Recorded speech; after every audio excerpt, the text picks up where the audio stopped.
I stood in my new apartment, keys digging into my palm, a grin spreading across my face that I couldn't shake. Aaron Gray, had done it. I had bought my own place in the heart of the New Orleans French Quarter. Years of pinching pennies from my teaching salary, skipping nights out, and budgeting every dime had led me here. The apartment wasn't extravagant, but it was mine, earned through sweat and sacrifice. Unlike my younger sister, who drifted from boyfriend to boyfriend, always chasing handouts, I had been the steady one. Our parents called her free-spirited. I saw someone who never faced consequences. Their favoritism stung, but I pushed it aside, tracing my hand along the counter. My space, my rules. I decided to celebrate with a small housewarming, just close friends from my teaching days and work. I sent invites to Mom and my sister, even though I knew they'd probably skip it. My friends arrived with wine, a fern, a cheese board, their laughter filling the rooms. Someone raised a glass to my hard-won victory, and pride swelled in my chest, tinged with a quiet ache. Family always chose each other over me. That night, as cheers echoed, I didn't know that chaos was looming, drama that would climax with my dad's hand against my cheek on my birthday, and a shocking call from Mom a month later, her voice trembling with regret. I had learned the cost of their choices the hard way. If family drama hits hard for you, smash that like button and subscribe for stories that cut deep. 3 weeks after the housewarming, my doorbell rang on a quiet Friday afternoon. I wasn't expecting anyone, still in casual clothes, tidying up after a long week of grading papers. When I opened the door, my heart dropped. There stood Mom and my younger sister, both with expressions I knew all too well. Mom pushed inside without a word, her handbag swinging as she scanned the living room. My sister followed, adjusting her sunglasses even indoors, like she was avoiding eye contact.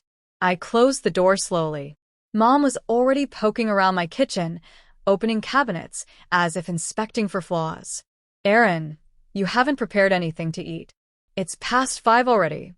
Her tone made me feel small, just like old times. I explained that I hadn't known they were coming, suggesting they could have called.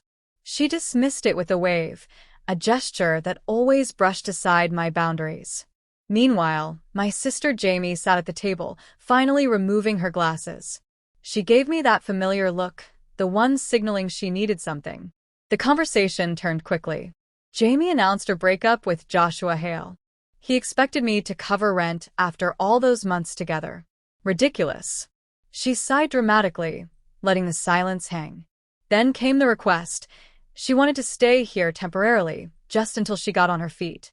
The French Quarter's city vibe was perfect for job hunting and networking, she claimed. I hesitated, mentioning my need for space in this new home. But Mom jumped in, her voice sharp. "Don't be so self-centered. Your sister has nowhere else, no savings, and you're here all alone in this nice spot." They tag-teamed me. Jamie teared up, dabbing her eyes, promising to job search immediately. Mom brought up family loyalty, reminding me of how we had always stuck together after tough times growing up. The memory hit hard, Dad's lessons about supporting each other. Even though he often favored Jamie, I felt my resistance crumbling under their pressure. "Fine," I agreed, but only for a short while. Jamie's face brightened instantly, her tears vanishing as she hugged me stiffly. I didn't fully return the embrace that evening. As Jamie unpacked her bags in the guest room, I set ground rules over a simple dinner I prepared. No loud disturbances, especially since I got up early for school. Share the household tasks evenly, cleaning, cooking, whatever needed doing. Crucially, turn off lights and appliances to keep bills down. I recalled the high utility costs from our family home. Most important, no visitors, without checking with me first. This was my apartment, and I needed control over who entered. Jamie nodded along, chewing her food. "I get it, Aaron. I'm not a kid anymore.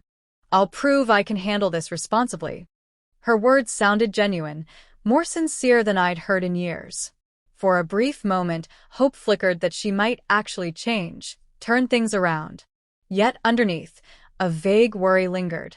I'd seen this pattern before, her promises fading into excuses. As I cleared the table alone that night, watching her scroll on her phone, I wondered if I'd made a mistake letting them in so easily. The apartment already felt a bit less like mine. The first week surprised me pleasantly.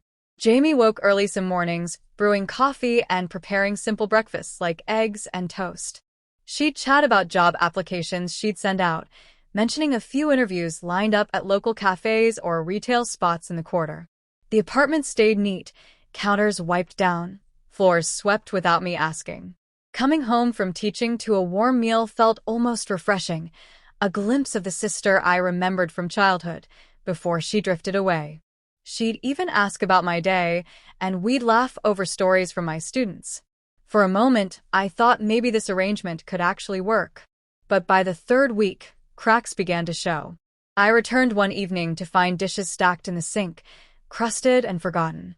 Jamie had stopped cooking altogether, claiming exhaustion from her supposed job hunts. She lounged on the couch, glued to her phone, the living room scattered with wrappers and cups.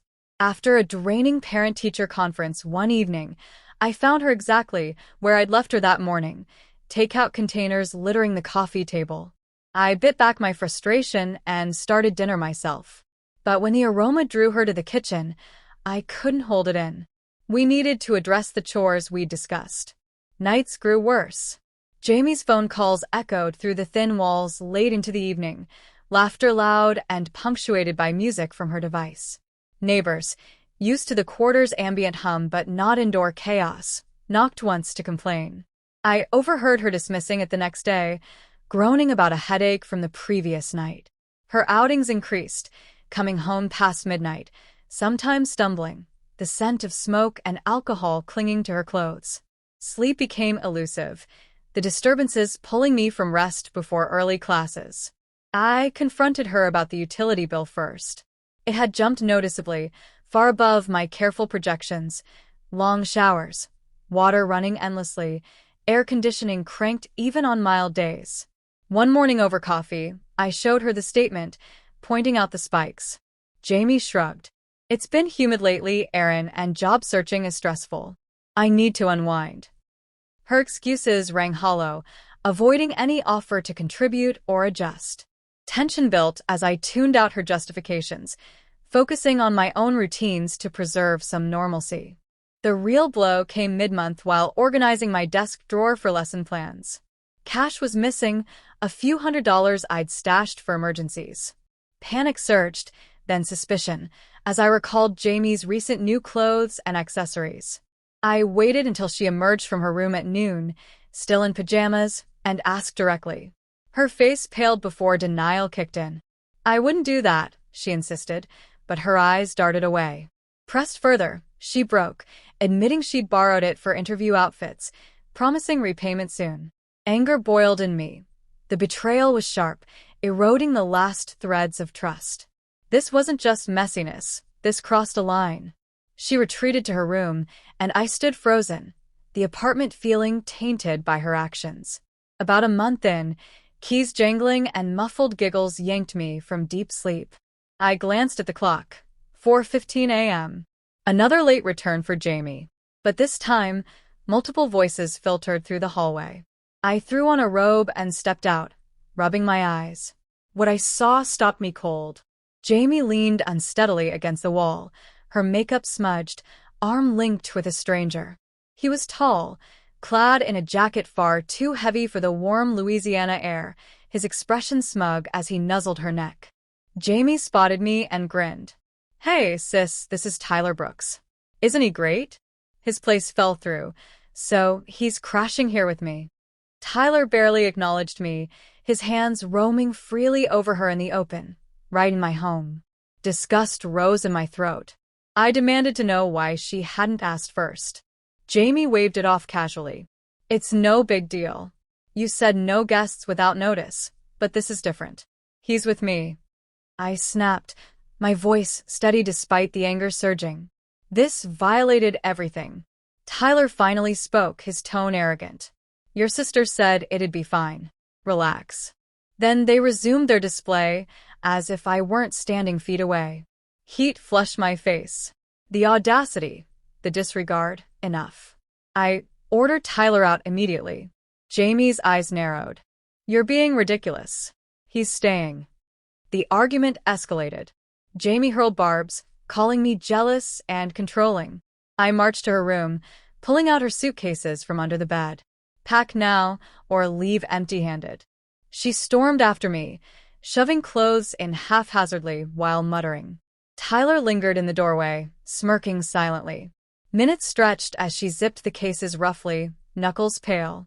Finally, she dragged them to the exit, pausing to spit one last accusation. "You're the worst sister ever." The door slammed behind them, vibrations rattling the frames on my walls. Silence descended, heavy and abrupt. My hands trembled as I locked up, adrenaline fading into exhaustion. I sank onto the couch, replaying the events, the intrusion, the betrayal, layered on top of everything else. Needing support, I dialed my cousin Eric. He answered groggy, but listened as I poured out the details. "You did the right thing," he assured me, his voice calm. "Boundaries matter, especially in your own space." Talking to him eased the knot in my chest slightly, reminding me I had people who understood. As the first light crept through the windows, I realized a weight lifting. No more excuses, no more chaos. The apartment felt reclaimable. 45 minutes later, my phone rang. Dad's name flashed on the screen. I answered hesitantly. His voice exploded through the speaker. "How could you throw your sister out in the dead of night? She could have been in danger." He shrieked, his anger palpable even through the line. I stayed silent at first, but he pressed on, calling me selfish for not helping family, heartless for turning my back on Jamie. "After all we've done for you," he added, his tone heavy with disappointment. I tried to defend myself, bringing up the repeated issues, the lack of contribution, the theft, the uninvited guest, but he dismissed it as exaggeration. "You're overreacting. She's your sister." The conversation ended with a harsh slam of the phone, the click echoing in my ear. His words lingered, a mix of guilt and resentment stirring inside me, making me question whether I'd been too harsh. I powered off my device immediately, the sudden silence a relief from the verbal assault. Over the next few days, I threw myself into deep cleaning, determined to erase every trace of Jamie's stay. In the kitchen, moldy dishes hidden in cabinets unleashed a stench as I pulled them out. Stains dotted the floors and walls from careless spills, demanding hours of scrubbing. The guest room was worse. Forgotten food wrappers under the bed, sticky spots on the nightstand, even a wine mark on the mattress. I hauled multiple garbage bags to the curb, the physical labor matching the emotional purge. By the end, my arms ached, but the apartment began to feel like mine again. Drawers were reorganized, appliances wiped down, rooms aired out to banish lingering odors. The process was almost therapeutic. Each cleaned corner restored a bit of my peace. Next, I scheduled a locksmith. He arrived the following afternoon, efficient, professional. "Better safe," he said as he fitted the new lock, handing me the shiny keys. The weight in my hand brought a rush of freedom, a symbol of reclaimed autonomy. No more unexpected entries, no more violations of my sanctuary. Yet mingled with that empowerment was a deep sting from Dad's words. His bias toward Jamie had always existed, but this outburst highlighted how little he valued my side. I questioned our family dynamics and the uneven expectations placed on me. Why was I always the one expected to compromise? The thought looped through my mind as I tested the new lock. My birthday was approaching, and I decided to celebrate it in my newly reclaimed home. I kept it small, inviting only those who had truly had my back. Texts went out to Lori, known for her kind gestures like bringing homemade treats. Mary, my go-to for moral support during tough weeks. Shannon and Tracy, reliable friends with honest feedback. And Eric, my cousin, who always offered solid, balanced advice. Pointedly, I left out Mom, Dad, and Jamie. Their presence would have only brought tension. This was my chance for a drama-free celebration. The omission felt final, a small step toward healing, though it tugged at me with a sense of loss. Getting ready, I prepared easy appetizers and curated a playlist of soothing tunes. As confirmations rolled in, a spark of excitement ignited. This event would validate my decisions and surround me with genuine care. Still, The family's dismissal lingered like a shadow, stirring sorrow in quieter moments. The contrast between their absence and my friend's enthusiasm underscored the pain, but also the necessity of my boundaries. I spent time imagining the day, laughter, perhaps a few gifts, but most importantly, a sense of belonging without the weight of past grievances. Arranging seating and lighting, I allowed myself to look forward, the hurt fading slightly in the anticipation. The party began without a hitch. Lori brought her famous chocolate cake, its rich aroma filling the room. Mary handed me a bottle of red wine from her favorite shop. Tracy arrived with a bright houseplant, promising growth and renewal. Shannon brought a cheese assortment, perfect for snacking. Eric showed up with a small gift bag, his warm smile reassuring. We gathered in the living room, conversations flowing easily, jokes about my teaching mishaps, updates on their lives, the sound of clinking glasses mingling with genuine laughter. It felt good. This circle of support was a stark contrast to the isolation I'd endured. Then the doorbell rang. Insistent, aggressive. My stomach twisted. I knew that ring. Opening the door revealed Dad, his face twisted in rage. He shoved past me, ignoring greetings, planting himself amid my guests. How can you all be here toasting her when she kicked her own sister to the curb like trash? The room fell silent. Friends shifted uneasily as his glare fixed on me. We need to talk about what you've done, Aaron. Your poor sister is devastated because of your cruelty. I kept my tone even, though my pulse raced. Dad, this is my birthday. Now isn't the time. Jamie abused my hospitality and ignored every boundary. He wasn't listening. His volume climbed, accusations flying, selfish, heartless, tearing the family apart. Guests murmured, some standing as if to intervene. My anger surged, and I stood my ground, refusing to back down. Suddenly, he lunged, pushing me roughly. I stumbled backward into the wall. My cheek throbbed, the burn of humiliation spreading through me. Ungrateful child, he snarled, eyes cold. Then he spun and marched out, the door slamming behind him. The door crashed shut with finality, shaking the pictures on the walls. Stunned silence blanketed the apartment. I remained rooted, my hand rising to my face as hot tears slipped free. The celebration was shattered in under 10 minutes. Eric moved first, pulling me into a steady hug as sobs racked my body. It's okay. Let it out, he whispered. Lori and Mary flanked us, arms encircling me in solidarity. Tracy fetched tissues, dabbing gently, while Shannon murmured reassurances. He had no right, she said. Their kindness anchored me amid the wreckage, but the sting of Dad's actions lingered, a raw wound exposing years of uneven treatment.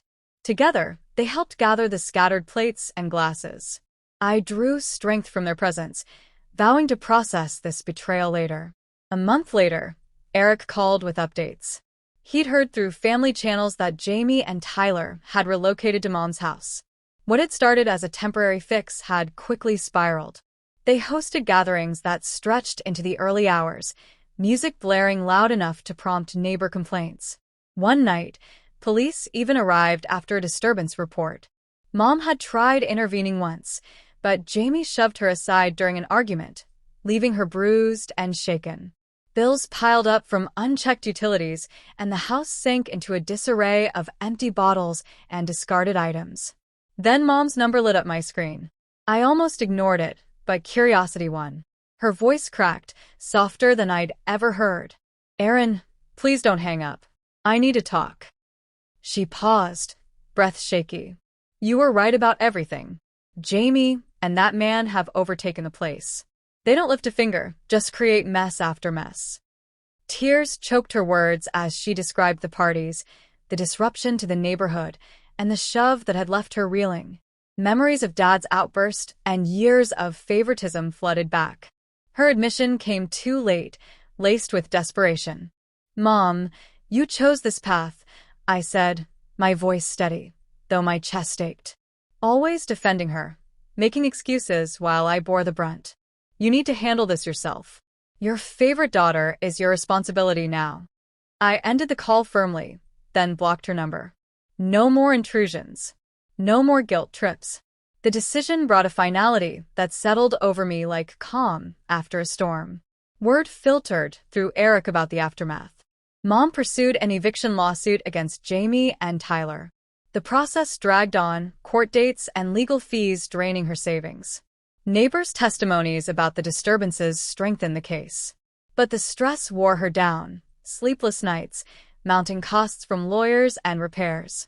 Jamie and Tyler faced potential homelessness if the ruling went against them. Their lifestyle was unsustainable without enablers. Meanwhile, my days returned to normal. Mornings with coffee uninterrupted. Evenings grading papers in quiet. Bills stabilized without excess. The apartment breathed easy. Dishes stayed clean, lights switched off properly. Sleep came fully each night. No echoes of arguments or late arrivals. Reflecting on it all, I realized vital lessons. Setting boundaries protects one's well-being, even from family. Favoritism breeds resentment and enables poor behavior, inevitably leading to fallout. I no longer carried the weight of their choices. Peace came from that release. Life moved forward, centered on my own terms.